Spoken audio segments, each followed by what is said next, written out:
Hola, benvingut al tutorial bàsic d'App Inventor. Farem un programa pel nostre telèfon mòbil que ens farà una salutació personalitzada. Com farem això? Doncs primer hem de buscar al nostre navegador de web l'aplicació App Inventor. Ens surt la primera entrada MIT App Inventor, que és justament el que estem buscant. Per començar, donarem aquest botó que ens diu Create Apps, crear aplicacions.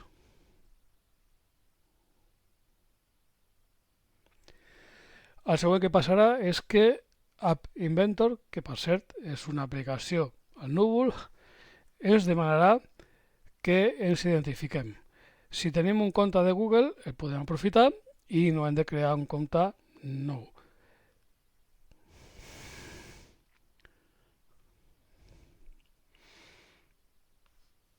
Doncs tenim aquí una aplicació. A vosaltres segurament us sortirà una pantalla de presentació, que serà aquesta que està aquí. Ajuda, Show Splash Screen, aquesta pantalla de benvinguda. És important que aprofitem aquesta pantalla perquè aquí tenim un enllaç que ens porta a la instal·lació d'una aplicació que necessitem per poder fer servir App Inventor de la millor manera possible. M'explico. App Inventor és una aplicació al núvol. Té la major part de les eines necessàries per construir un programa per a un telèfon mòbil, però no pots provar aquest programa. Per provar-lo has d'instal·lar una aplicació, ja sigui al teu telèfon mòbil, ja sigui al teu ordinador. Per això tenim aquí una sèrie de recomanacions per instal·lar aquest programa.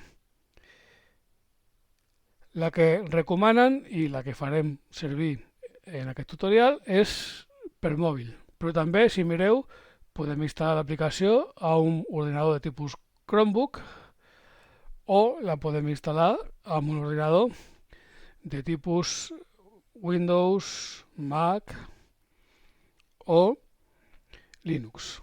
Estem aquí, Mac, Windows, Linux, instruccions específiques per instal·lar el programa. Tornem a l'opció 1, que és la que seguirem. Com fem això? Doncs necessitem un ordinador i un telèfon mòbil que han d'estar connectats els dos a la mateixa Wi-Fi. Això és molt important. Si no està connectat el mòbil a la Wi-Fi, no podrà trobar l'ordinador.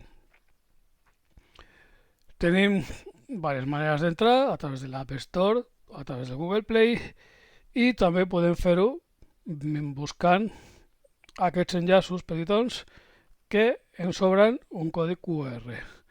Si prenem una foto al codi QR, fent servir, per exemple, Google Lens, podrem accedir directament a la pàgina de descàrrega de l'aplicació i la podrem instal·lar directament al mòbil. Això ho podeu fer posant pausa en aquest vídeo. Jo continuo. Tanquem aquesta pestanya i tornem aquí, a la pàgina principal de MIT App Inventor. Ara farem dues coses. Primer, li diré que no em mostri més aquesta finestra perquè si no es posarà molt pesada, i després continuar. Ja tenim un programa aquí fet, però començarem des del principi. Llavors ens anem al menú que diu projectes. Per cert, primer podeu anar aquí perquè segurament us sortirà en anglès. Posarà anglès i el podeu posar en espanyol si esteu més còmodes. I després anem a projectes i comencem un projecte des del principi. Tenim mis projectes, que podem veure els projectes que ja hem creat, o començar un projecte nou. Donem aquí i li posarem un nom que serà App Salutació. Tecla accent. Ara. Ara ens surt la mateixa finestra d'abans, però ara hi ha menys coses que tenim a la vista. Tenim dues presentacions diferents, el dissenyador i els blocs. Amb el dissenyador dissenyarem tot l'apartat gràfic que hi ha a la pantalla i tota la comunicació, tots els elements de comunicació entre la màquina i l'usuari o la màquina i el món exterior. Totes aquestes comunicacions les dissenyarem aquí. I després, amb els blocs, buscarem com fer que tot això funcioni, com donar vida al programa, perquè el programa en principi serà només una presentació, una cosa que veiem, però serà aquí on li donarem vida. Llavors, què necessitem per fer la nostra presentació? Necessitem posar els components.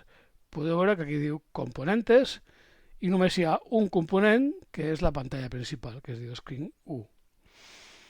Aquesta pantalla principal ja té unes propietats, entre les quals, per exemple, podríem posar-li una imatge de fons, com diu aquí, imatge de fondo, o podríem canviar-li el nom, podríem fer-li coses, però no farem res, la deixem així com està, que està molt bé, i ens centrarem en la resta de components.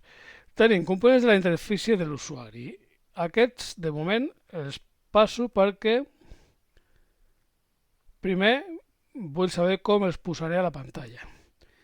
I posarem un missatge aquí a dalt i després a sota posarem un quadre de text per introduir textos i a la seva dreta un botó.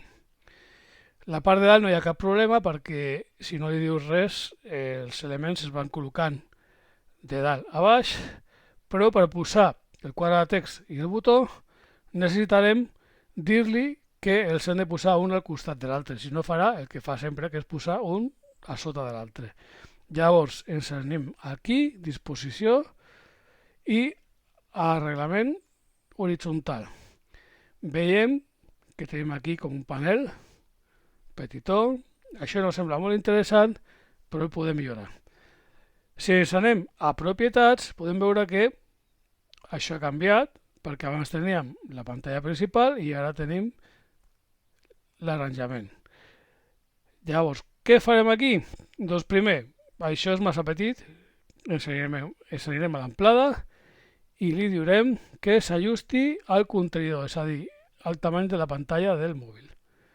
I ara ja tenim molt més gran. Tenim això preparat i anem a dalt.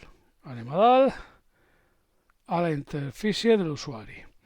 I aquí tenim totes les coses que trobaríem normalment amb una interfície d'usuari. Primer posarem un text. Un text es posa amb una etiqueta i el posarem aquí sobre. Veieu que hi ha una ratlleta blava. Això ens diu on estem col·locant les coses. El posarem a sobre. Ja tenim aquí una etiqueta.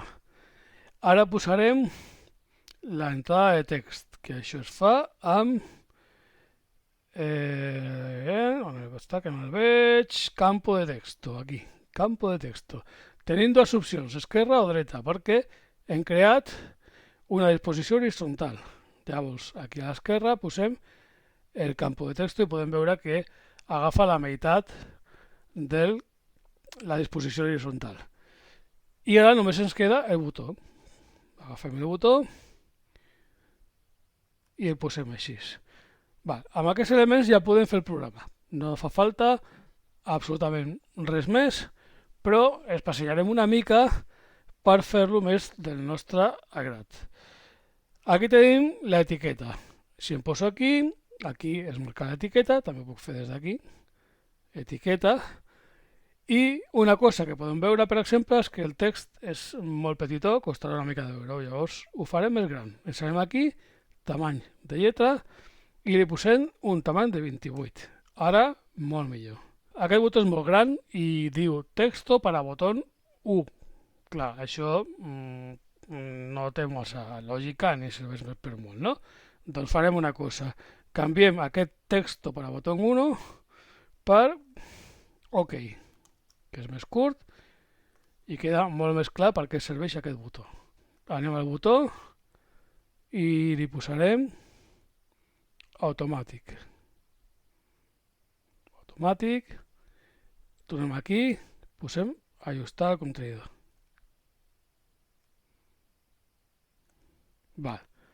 D'acord. El botó és automàtic, significa que es deixarà portar pel seu propi tamany, per les seves pròpies limitacions. El quadre de text s'ajusta al contenidor, és a dir, s'ajusta al tamany de la pantalla, a l'amplada de la pantalla. Només es queda que aquest text per etiqueta 1, que també té una pinta una mica inútil, que ens diga alguna cosa útil. I ens dirà com et dius. Ara ja queda clar de què va aquest programa. Com et dius, contestem, li donem a l'OK i ens farà una salutació personalitzada amb el nostre nom. Què ens queda? Doncs encara podem fer una cosa més. Tenim aquí botó 1, que és el nostre botó, campo de texto 1, que és el camp de text, etiqueta 1, que és on apareix el text. Aquests noms no estan malament si només tenim 3 coses, 1, 2 i 3, ja sabem de què va. Però què passaria si tinguéssim molts més elements? Doncs tindríem un problema per localitzar-los. Per això és molt bona idea que posem noms més expressius. Per exemple, aquesta etiqueta 1, com serà la nostra sortida de dades, serà però en el telèfon ens donarà la informació, l'anomenaré sortida de dades. Li donem a acceptar. Aquest, el camp de text 1, que és per on entrarem nosaltres les dades, i no hi haurà més dades en aquest programa, doncs s'anomenarà entrada de dades. Podem veure que no està permès ficar noms amb espais, però el propi programa ja ens ho corregeix i substitueix els espais, aquí i aquí, per guions baixos. I per últim el botó 1, que és l'últim botó, perquè sabem de què va la cosa, doncs l'anomenarem OK o potser enviar. OK ja està bé. Botó, posarem botó. OK. Ja tenim els 3 elements millor definits i estos per ser utilitzats. Passem a la següent part, els blocs. Podem veure que aquí ara mateix no hi ha gairebé res, excepte això. Si abans teníem una paleta d'objectes, que a la nomenclatura d'App Inventor es diuen componentes, ara tenim una paleta de blocs. Però tenim 2 tipus de blocs.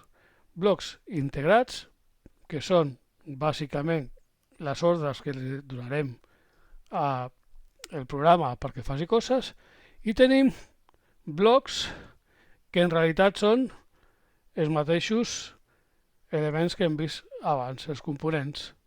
Estan aquí, però cada component podem veure que té associades unes ordres que li podem donar. El primer que hem de saber de tot això. App Inventor, igual que gairebé tots els programes, tots els llenguatges de programació de tipus blocs, com per exemple l'Scratch, que segurament el coneixeu, App Inventor funciona amb un paradigma, amb una forma de programar que es diu orientada a esdeveniments, acontecimientos o eventos. Els esdeveniments significa que el programa no farà res fins que no passi alguna cosa, un esdeveniment. Per exemple, si comença el programa, això ja podria ser un esdeveniment. O si jo apreto el botó OK, això serà un esdeveniment. Quan ha de fer alguna cosa al nostre programa? Doncs si mirem aquí, com et dius, poso el meu nom i li dono a OK. És quan li doni a OK, quan ha de passar alguna cosa. Llavors, ens venim aquí i comencem el programa pel botó OK. Podem veure que hi ha molts blocs que comencen a la paraula cuando.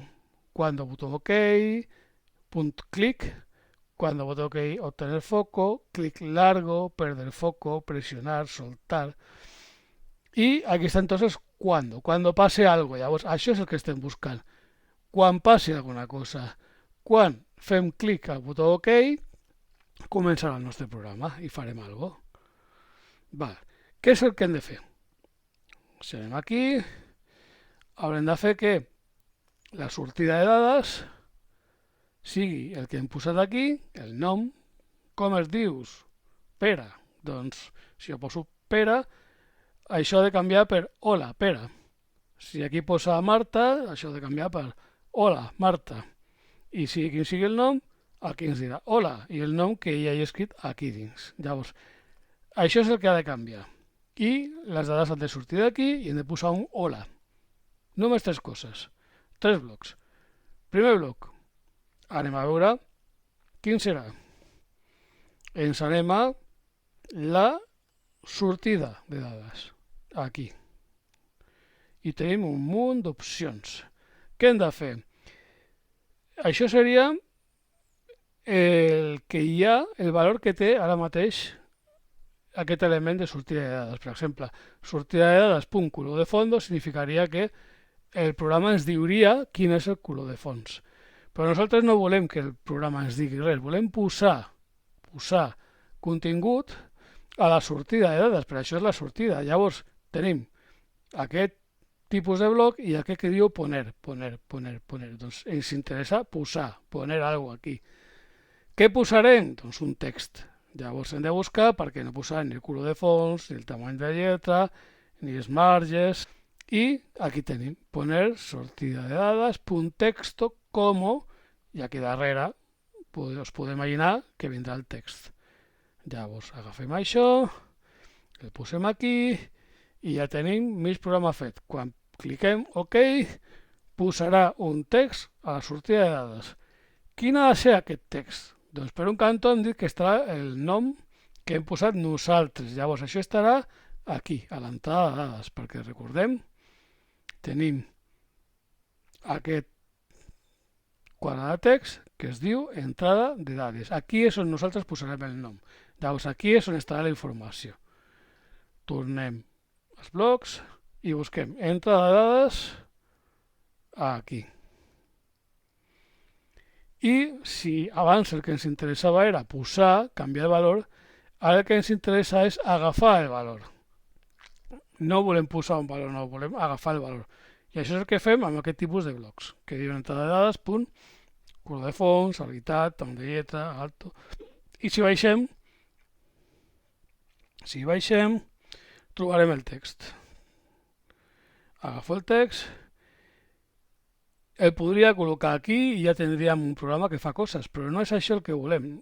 Hem dit, el programa no ha de dir, jo poso Pepe i em diu Pepe. M'ha de dir hola Pepe. Llavors necessito el valor que he posat, que pot ser Pepe, Maria o Juani, i necessito el hola. On puc posar un hola? On trobaré això? Doncs aquí no, perquè això són els blocs que hem posat nosaltres. El trobarem aquí, als blocs integrats. I si ens anem a texto, tenim totes les coses relacionades amb text. Això ens surt per meitat de la pantalla, una cosa una mica rara. Si posem a dalt estan els blocs més importants. I justament farem servir el primer i mira per on, tornem a texto, el segon. El primer, què és? Si deixem això posat aquí, ho veurem. Esperem una mica. Una cadena de texto. Llavors, això és una cadena de texto, un texto. Serà hola, coma, espai. Hola, i després posarem aquest valor d'aquí. Com ajuntem els dos valors? Doncs amb aquest bloc que acabem de treure que diu unir. Jo poso hola i el nom. I fins i tot em puc permetre el luxe d'afegir més coses. Podria posar aquí, fixeu-vos, tenim aquesta rodona que ens permet ampliar les opcions. Podria posar una tercera cadena i posar un text nou i ara posaria una coma i diria ¿cómo estás?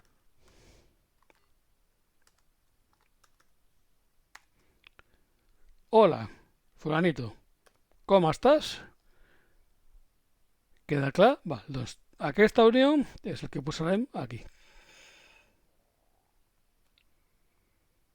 I ja tenim fet el nostre programa. El podeu provar al vostre emulador. Per cert, encara no hem fet la unió amb l'emulador. Una vegada heu instal·lat el programa AI2 Companion al vostre telèfon mòbil, per fer-lo servir heu de posar el programa en marxa al mòbil i heu de dir connectar iCompanion. I podreu veure el programa. Qualsevol canvi que feu el podreu veure. Per això obriu el programa, feu una captura d'aquest QR o podeu posar el codi a mà, com surt aquí, i us quedarà sincronitzat. Amb el vostre telèfon mòbil quedarà sincronitzada qualsevol canvi que feu aquí amb el resultat. Això serà el que es diu una màquina virtual, és a dir, estareu veient com queda el programa, però no tindreu el programa instal·lat al vostre telèfon. Per poder instal·lar el programa al vostre telèfon farem el següent. Es venim també a aquest menú i li direm generar. I tenim dues opcions aquí, Android App, APK, Android App Bundle, AAB.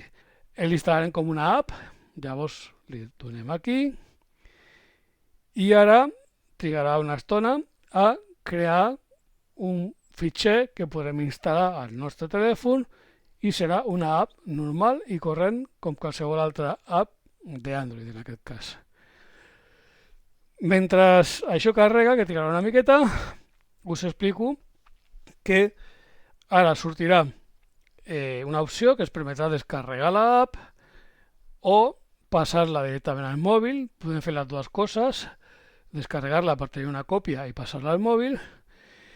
I una vegada estigui al mòbil veureu que sortiran avisos dient que aquesta aplicació cura, que pot ser perillosa, cura, que ojo, que no me fio d'ella. ¿Vale? Per què no es refia el mòbil d'ella? Doncs perquè no la coneix, no està declarada en cap lloc i com no la coneix pensa que podria ser un virus. Nosaltres sabem el que és, sabem que no és cap virus, llavors no tindrem cap problema en dir-li que sí a tot. En algun moment es dirà una opció gran en un botó molt gran dient esto no lo puedes instalar, aceptar, y després en petito ens dirà mira, si estàs d'acord, vale, te lo instalo, però tienes que saber lo que haces. Vale. Sempre seguirem aquesta lògica. Val, tenim l'aplicació i aquesta que comentàvem. Podem descarregar l'aplicació a l'ordinador, és bona idea descarregar-la, i podem entrar directament des del telèfon a l'aplicació que ens llegeix els QRs, que pot ser la càmera de fotos segons el programa que tingueu o el Google Lens si doneu, i podreu passar aquest vídeo amb una adreça i l'adreça el que farà serà instal·lar-vos l'aplicació al vostre telèfon mòbil. I una vegada instal·lada, li doneu a executar i teniu una aplicació més instal·lada al vostre telèfon, que a més podeu exportar a qualsevol altre telèfon perquè teniu el fitxer APK. I això és tot. Ja sabeu com fer servir el MIT App Inventor.